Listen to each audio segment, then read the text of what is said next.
నువ్వు భూ సంబంధంగా ఎదుర్కొంటున్నటువంటి శోధనలు ఎన్నైనా, అప్పులైనా, రోగాలైనా, ఉద్యోగ ప్రయత్నంలో విఫలతలైనా, ఫ్యూచర్ ప్లాన్ అయినా, నీ పెళ్ళైనా, నీ పెళ్ళి పెటాకులు అయిపోతే మళ్ళా లైఫ్ కోసమైనా, కేసు అయినా, ఏ సమస్య అయినా, ఏ ఒత్తిడైనా, ఏ ప్రెజర్ అయినా, నీ పిల్లల ఫ్యూచర్ అయినా, నువ్వు దేని గురించి సఫర్ అవుతున్నావో దానిని దేవునికి సమర్పణ చేసి దాన్ని దేవుని చేతికి అప్పగించి నువ్వు దేవుని ముందు ఉంచినవన్నీ దేవుడు నెరవేర్చాడని విశ్వాసంతో, నెరవేరినప్పుడు స్తుతించటం కాదు, నెరవేరక ముందే స్తుతి సమర్పణ అనేది నువ్వు చేయాలి.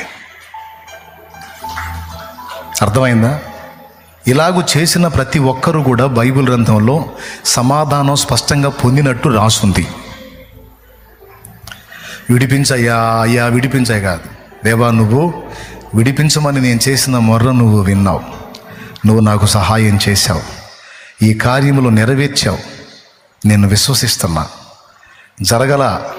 జరుగుతాయో లేదో తెలియదు అని కూడా నేను అనట్లా, జరిగినాయి అని నమ్మి నేను మనసారా స్తుతిస్తున్నా. ఇక దాని గురించి నా చింత నాకు లేదు.